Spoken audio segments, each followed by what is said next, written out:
Why your prayers may go unanswered. 8 common mistakes. Many people wonder why their prayers go unanswered, despite constant praying. This could be due to negative habits that ruin our communication with God. Let's discuss these habits in detail.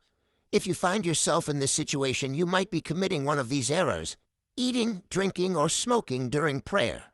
These activities have their own time and place, but not during prayer. Prayer is sacred and deserves your full attention. Show respect to God by dedicating uninterrupted time for prayer. Disrespecting the prayer space.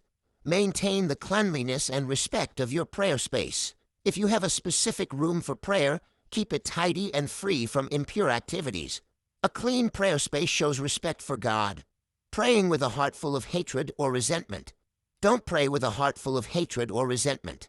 Forgive those who have hurt you before presenting yourself to God in prayer. A pure and sincere heart is essential for effective prayer. Pray with faith, believing that God hears and answers your prayers.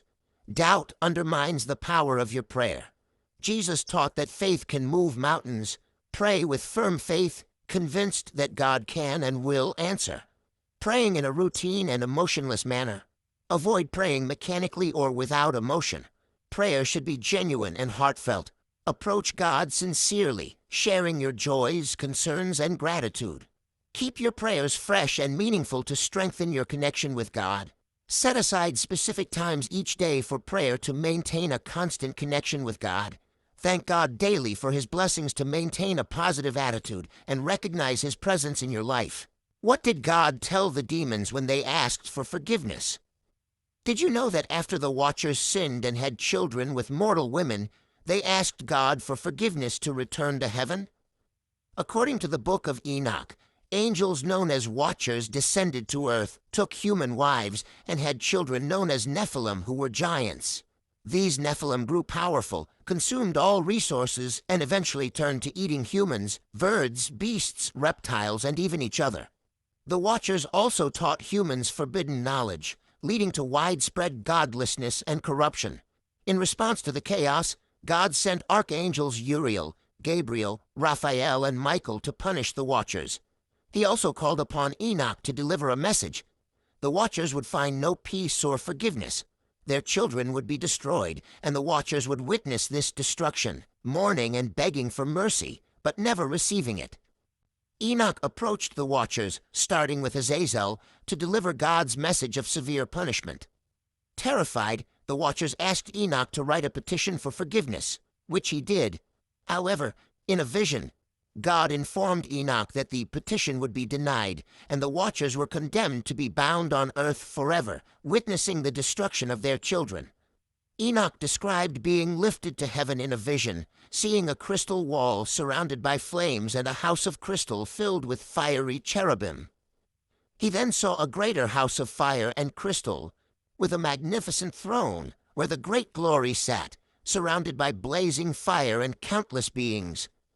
God instructed Enoch to tell the Watchers that they should have interceded for humans, not the other way around.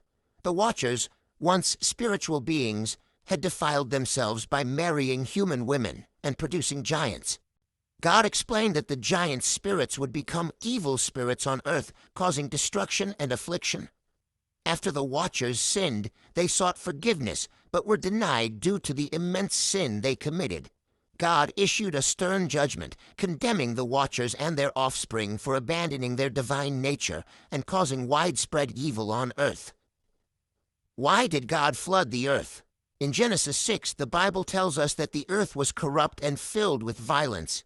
Genesis 6:4. The Nephilim were on the earth in those days, and also afterward when the sons of God went to the daughters of humans and had children by them. They were the heroes of old, men of renown. Every thought of the human heart was only evil all the time. God was grieved and regretted creating mankind. He decided to destroy all life with a flood, except for Noah, who found favor with him. The Book of Enoch's perspective.